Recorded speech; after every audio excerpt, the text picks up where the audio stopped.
Hey guys, I am back at this Saturday morning, and well, I just thought I'd talk to you guys about what's going on my Chit Chat channel.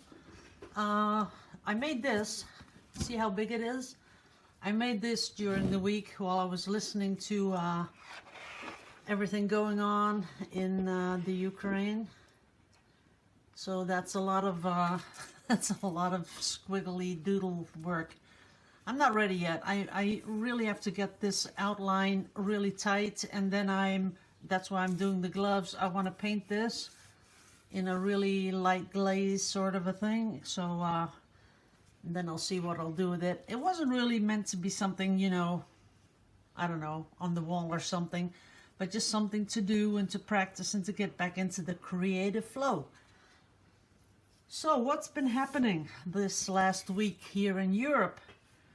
I can tell you that the war in Ukraine is getting a little bit out of hand. The thing that scared me most was the attack on the nuclear power plant. That was a sort of an eye-opener. I hadn't thought of that.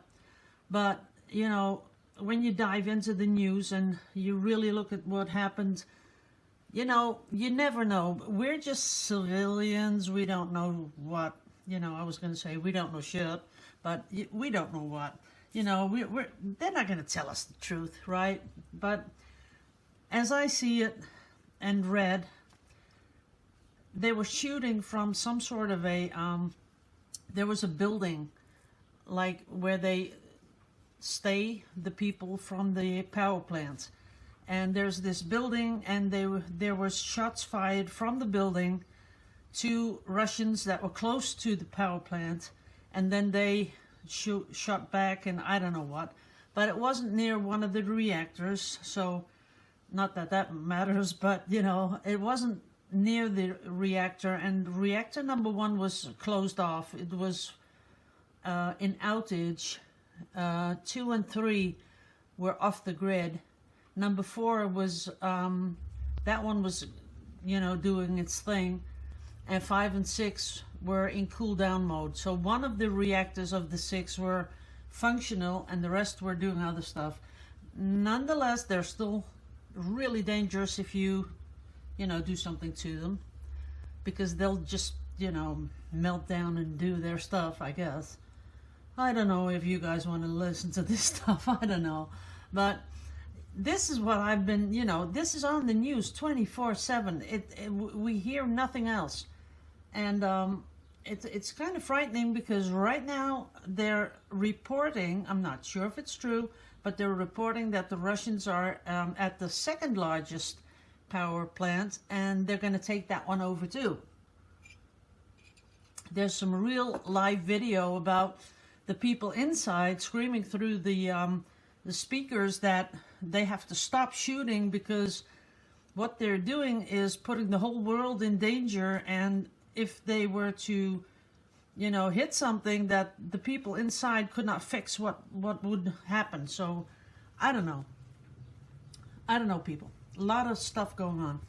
But then we had the whole, you know, if you're on Twitter, you'll see that a lot of people are saying there has to be a no-fly zone above the Ukraine. The NATO has to step in and make sure that it's a no-fly zone. And I got into that too, because I wasn't that, you know, experienced about NATO. I do know that NATO, the countries and all that, blah, blah, blah. But I didn't really know, you know, the little itty-gritty stuff about it. So I went to the NATO website, and they had a meeting, and I watched the press conference. And the thing is that if the NATO were to enforce a no-fly zone above the Ukraine, the thing is that they'd have to go in with planes, and they'd have to shoot Russian planes out of the air to enforce that no-fly zone. So that's not going to happen, because that is instant World War III. That's just it. NATO shoots a Russian plane out of the sky above Ukrainian airspace, or in Ukrainian airspace. It is World War III the very second they do that. Now, if a Russian airplane was to come above Poland's airspace or country, that's another thing, because Poland is NATO. So, these things, you know, when you think about it, they really, really do a number on your brain, because I don't know. I don't know, guys. Do you really have a grasp of what's really going on there? Because Russia just yesterday turned off Facebook, turned off Instagram, turned off YouTube, and turned off Twitter. So the Russians can no longer get online, go to social media. They are shut off, unless you know what a VPN is, a virtual private network.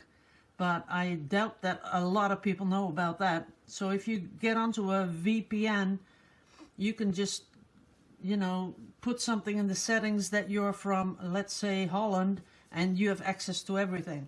So you sort of connect to a server in Holland, and it relays everything to you. So, you know, you can sort of go by that whole shutdown stuff of Russia. But it's not looking good, guys. It really isn't.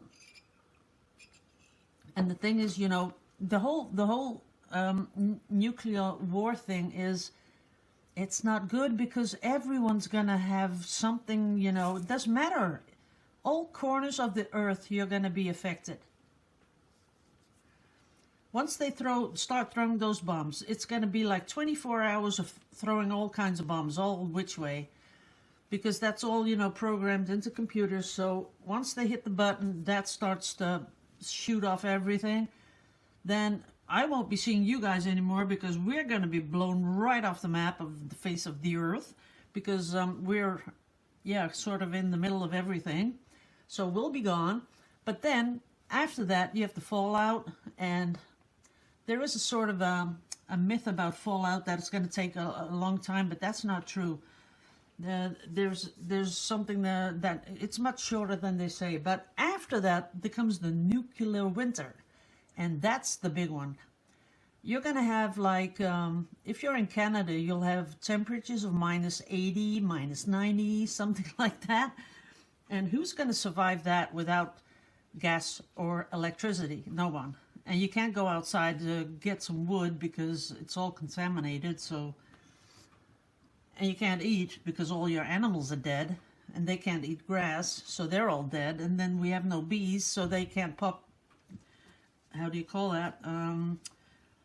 I can't come up with the word. Pollinate. That's it. I was going to say populate, but that's something different. So they can't pollinate the crops, and then we don't want World War III. We're not going to survive it as you know, as world. The world will stop to exist, and even those big guys with all the money. You can hide somewhere in the mountains in some big cave or whatever you want to do, but, you know, once you come out of that cave, what's there to come out to? There's going to be nothing. So I don't know. I don't think they're going to be throwing that kind of stuff around. I don't think so.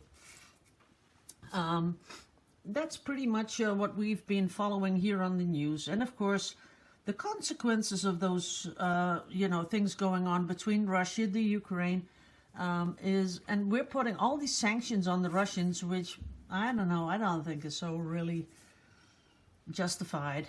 I'm just not sure, because when you come down to it, you know, right down to it, it's the you and me, people of Russia, you know, just the normal people that get crushed the hardest. It's not the Putins and the, you know, those really rich Russians. They're not going to eat one sandwich less because we put sanctions on them. Come on, people. They've already got their big yachts. They're on their way to the Maldives right now, because really that's in the news. They're on their way to the Maldives to store their big yachts and whatever. So they are not going to, you know, be influenced by the sanctions we put on them. The whole economy of Russia is going to be influenced, and there's only... the little guy that's going to be crushed and has no food and no heat and nothing. So I'm really torn about the sanctions.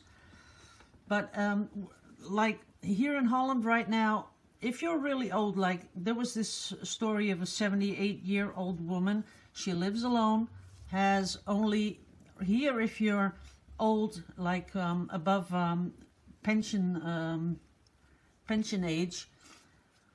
During your life, you can sort of save for a pension. But if you don't, and a lot of people don't, then you get a sort of money from the government. But that is really, really low. Wait a minute, I've got to sip my coffee. So it's like 70% of minimum wage. So minimum wage is around, I don't know, I think 1,500, 1,600 euros.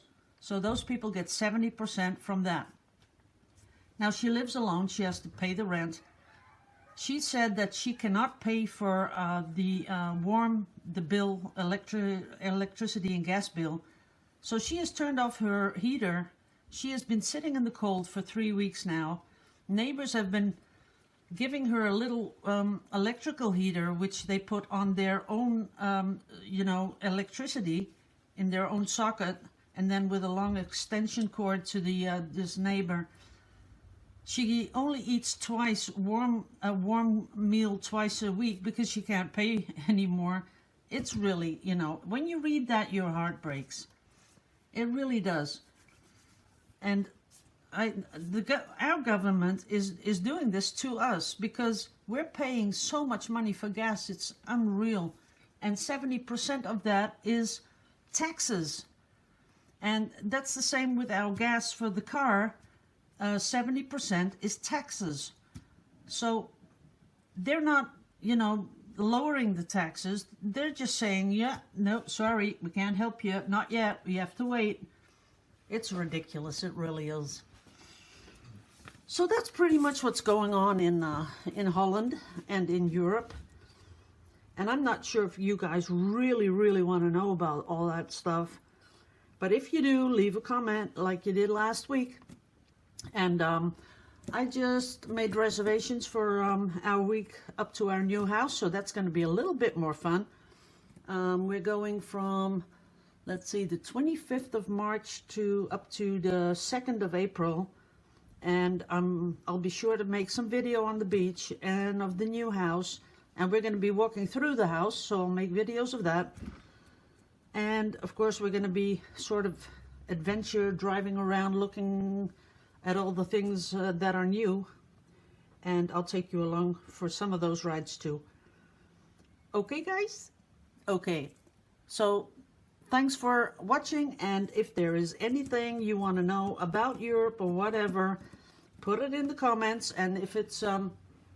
I might even make a new video tomorrow. Just put it in the comments and I'll see if I can address that tomorrow or the latest next week. Okay? Thanks for watching. I love you all to pieces. Bye-bye.